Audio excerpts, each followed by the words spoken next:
ओम जयंती मंगला काली भद्र काली कपालिनी दुर्गा क्षमा शिवा धात्री स्वाहा स्वधा नमोस्तुते।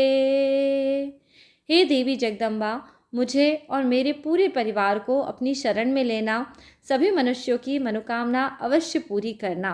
ऐसी कामना के साथ दोस्तों हम आज का वीडियो शुरू करते हैं। आप सब कमेंट सेक्शन में माता रानी के नाम का जयकारा लगाएं और जय माता रानी ज़रूर लिखिए। वर्ष 2022 में चैत्र नवरात्रि कब से शुरू हो रही है, घट स्थापना का शुभ मुहूर्त क्या रहने वाला है, व्रत पूजन किस प्रकार करें और इस नवरात्रि में विशेष साधना कैसे करें जिससे कि हम सभी के जीवन में हमें लाभ की प्राप्ति हो। दोस्तों वर्ष 2022 में चैत्र की नवरात्रि का प्रारंभ 2 अप्रैल से हो रहा है और नवरात्रि की समाप्ति 11 अप्रैल को होगी। आइए अब हम बात कर लेते हैं घट स्थापना के शुभ मुहूर्त के विषय में। इस साल चैत्र घट स्थापना के लिए शुभ मुहूर्त 2 अप्रैल 2022 शनिवार में सुबह का समय है। सुबह 6:12 पे सूर्य उदय होगा। इसके पश्चात 6:22 से लेके 8:31 तक ये 2 घंटे का समय है। इस अवधि में आप अपने घर में घट स्थापना कर सकते हैं। जो लोग सुबह के समय घट स्थापना नहीं कर पाएंगे वह अभिजीत मुहूर्त में भी अपने घर में घट की स्थापना कर सकते हैं। अभिजीत मुहूर्त का समय दोपहर में 12:08 से लेके 12:57 तक रहेगा। अब दोस्तों हम जान लेते हैं प्रतिपदा तिथि कब से कब तक रहने वाली है। 1 अप्रैल 2022 को सुबह 11:53 से प्रतिपदा की तिथि का प्रारंभ होगा और इस तिथि की समाप्ति 2 अप्रैल को दोपहर में 11:58 पे हो जाएगी। इस बार दोस्तों माता रानी शनिवार के दिन पे हमारे घर आ रही हैं और माता इस बार घोड़े पे सवार होके आएंगी। ऐसे में आपको थोड़ी राजनीतिक उथल पुथल देखने के लिए मिल सकती है और कहीं ना कहीं आप ये महसूस करेंगे कि अचानक से मौसम में बहुत तीव्र गति से परिवर्तन आने वाला है। तो इन्हीं सब आपदाओं की शांति के लिए माता रानी से आपको प्रार्थना ज़रूर करनी है। 2 अप्रैल को सुबह के समय रेवती नक्षत्र रहेगा और इस दिन पे पंचक भी रहेगा। इस दिन से पूजा शुरू करने से आपको 5 गुना फल की प्राप्ति होगी और सर्वार्थ सिद्धि योग होने के कारण जिस भी कामना के कारण आप पूजन अर्चन करेंगे आपकी वह कामना अवश्य ही सफल हो जाएगी।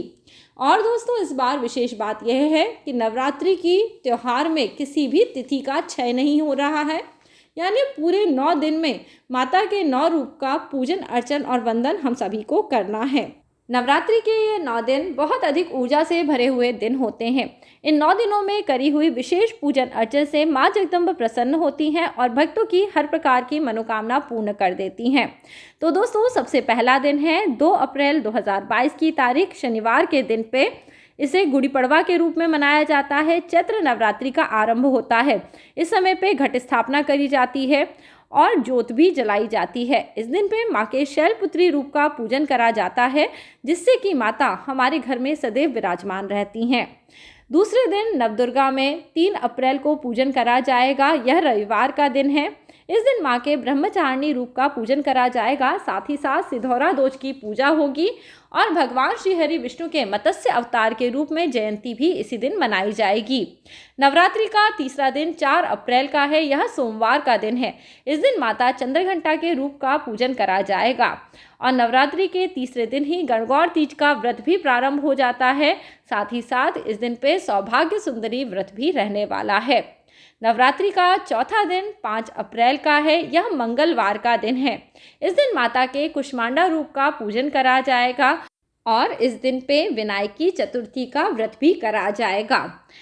अब दोस्तों 5वां दिन है। यह है 6 अप्रैल का दिन और बुधवार का दिन है। इस दिन माता के स्कंद माता रूप का पूजन करा जाता है। छठा दिन है दोस्तों 7 अप्रैल का दिन। यह गुरुवार का दिन है। इस दिन माता के कात्यायनी रूप का पूजन भी करा जाएगा। और दोस्तों इसके बाद है 7वां दिन जो कि है 8 अप्रैल का दिन। यह शुक्रवार का दिन है। इस दिन माता के कालरात्रि रूप का पूजन करा जाएगा और सप्तमी की रात्रि में विशेष रूप से निशा पूजा इत्यादि करी जाती है जिसका विधान मैं आपको पहले कई बार वीडियो में बता चुकी हूँ। अब दोस्तों इसके बाद दुर्गा अष्टमी महाअष्टमी की तारीख आती है, जो इस नवरात्रि में अत्यधिक महत्वपूर्ण होती है। तो इस बार दोस्तों महाअष्टमी या दुर्गा अष्टमी का व्रत आपको 9 अप्रैल 2022 को शनिवार के दिन पे रखना है। इस दिन माता के महागौरी रूप का पूजन करा जाता है। साथ ही साथ इस दिन पे अशोक अष्टमी का व्रत भी करा जाता है। इस दिन पे संधि काल की पूजा होती है, जिसके कारण हमारी सभी मनोकामनाएं पूर्ण हो जाती हैं। नवरात्रि का 9वां और आखिरी दिन है 10 अप्रैल 2022 की तारीख का। इस दिन पे रवि पुष्य नक्षत्र है और इसी दिन पे श्री नाम नवमी का भी पूजन करा जाएगा। इस दिन पे माता के सिद्धिदात्री रूप का पूजन करा जाता है, जिससे कि हर प्रकार की मनोकामना पूर्ण हो जाती है। माँ अपने भक्तों पे कृपा करने वाली हैं और आसानी से प्रसन्न होने वाली हैं। अब चलिए दोस्तों, मैं आपको विशेष साधना के बारे में बता दूं। कई लोग बहुत लंबी पूजा पाठ नहीं कर पाते, इसलिए मैं आपको साधना के विषय में विशेष जानकारी दे रही हूं। आपको नवरात्रि के 9 दिनों में रात्रि काल में पूजन अर्चन जरूर करना चाहिए। रात्रि में 9 बजे से लेकर 12 बजे के बीच में जो लोग माता का पूजन अर्चन करते हैं, माँ उन पे शीघ्र अतिशीघ्र कृपा करती हैं। आप सबने सिद्ध कुंजिका स्तोत्र तो देखा ही होगा। सिद्ध कुंजिका स्तोत्र माँ दुर्गा सप्तशती की जो किताब आती है, उसमें आखिर में दिया हुआ है। यह शिवजी के द्वारा रचित स्तोत्र है। इस स्तोत्र का पाठ करने से हर प्रकार की जीवन में जो कष्ट होते हैं, उनसे मनुष्य मुक्त होता चला जाता है। आप भी इस स्तोत्र का पाठ करें। अब जो लोग बहुत लंबे समय से पैसे के कारण परेशान हो रहे हैं, उन्हें माता के जो नावार्ण मंत्र है उसका पाठ करना चाहिए। आप 1 माला, 3 माला, 5 माला, जैसी आपकी श्रद्धा बन पाए उस हिसाब से विषम संख्या में माला पे जाप जरूर करिए। नावार्ण मंत्र आप सभी ने देखा है, ओम एम ह्रीं क्लीं चामुंडाय विच्चे। आपको दोस्तों या तो इस समय पे आप कमलगट्टे की माला लेते हैं तो यह आपको धन का लाभ कराती है। आप कमलगट्टे की माला से माता के बीज मंत्र का जाप करें और उसके बाद सिद्ध कुंजिका स्तोत्र का पाठ भी करें।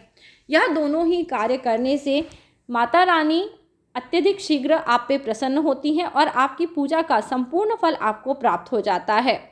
अपने घर पे हो सके तो आपको माता की स्थापना ज़रूर करनी चाहिए, कलश रखने चाहिए, ज्वारे बोने चाहिए। जिन लोगों को इसके अलावा और किसी कार्य में अपनी सिद्धि चाहिए, जैसे कि कोई मार्केटिंग का कार्य करता है, किसी को बोलने चालने का काम बहुत अधिक करना पड़ता है। अब यदि आपको अपने कार्य में सिद्धि चाहिए तो आप नावार्ण मंत्र का जाप स्फटिक की माला से भी कर सकते हैं। स्फटिक की माला से नावार्ण मंत्र का जाप करने से आपको वाक सिद्धि मिलती है और आपकी प्रशंसा बढ़ने लगती है। अब दोस्तों, किसी किसी को अपने जीवन में धर्म के मार्ग में आगे बढ़ना होता है और माता की प्रसन्नता प्राप्त करनी होती है। ऐसे में लाल चंदन की माला विशेष कार्य करती है। लाल चंदन की माला पे माता के नावार्ण मंत्र का जाप करा जाने से यह सिद्ध हो जाता है। कई बार दोस्तों हम बहुत बड़ी बड़ी इच्छा के साथ माता का पूजन अर्चन करते हैं और फिर हमें लगता है कि हमारी शायद इच्छा पूरी नहीं होती। तो दोस्तों, बड़ा कारण यहाँ ये है कि जितनी बड़ी आपकी इच्छा हो, उतनी ही श्रद्धा और भक्ति के साथ यदि आप अपने आप को माँ के चरणों में समर्पित करते हैं, तभी माँ आप पे कृपा करती हैं। यह नहीं कि परेशानी बहुत बड़ी है और सिर्फ पूजा पाठ हम 2 मिनट या 2 सेकंड ही कर रहे हैं, फिर हम ये सोचें कि हमारी पूजा पूर्ण नहीं होती, तो यह अच्छी बात नहीं है। आपको पूजा पाठ नियम के साथ करनी है। लंबे समय आपको जाप इत्यादि करना चाहिए, तभी आपके कोई भी काम बनते हैं और आपके कामों में आने वाली विघ्न बाधाएं भी दूर होती हैं। इस प्रकार से माता की कृपा आप सबको ज़रूर मिलेगी। जो लोग दुर्गा सप्तशती का पाठ करते हैं वह आगे आने वाले वीडियो में बने रहें। मैं आपको सभी जानकारी बताऊंगी कि किस दिन पे आपको कौन से अध्याय का पाठ करना है। आज की जानकारी भी दोस्तों आप इसका प्रयोग करें और अधिक से अधिक पूजा पाठ के लिए अभी से अपने आप को तैयार करें। मन में संकल्प करें कि इस बार जो नवरात्रि का त्यौहार आ रहा है, हम पूरी श्रद्धा और भक्ति के साथ माता का पूजन अर्चन करेंगे और मंत्र जाप और साधना इत्यादि करेंगे, जिससे कि माँ हम पे जल्दी से जल्दी कृपा करें। आप सभी भक्तों को हमेशा माँ की कृपा प्राप्त होती रहे, जीवन में सुख सौभाग्य की वृद्धि हो, ऐसी कामना के साथ दोस्तों हम आज का वीडियो अब यहीं समाप्त कर रहे हैं। यदि वीडियो दोस्तों आपको पसंद आता है तो इसे परिवार में अधिक से अधिक लोगों के साथ शेयर करें और नीता विक्रम चैनल से जुड़े रहने के लिए चैनल ज़रूर सब्सक्राइब करें। अच्छे उपाय और इसी प्रकार के जानकारी वर्धक वीडियो लेके मैं आपसे मिलती रहूँगी। तब तक के लिए जय माता रानी। आप अपना ख्याल रखें।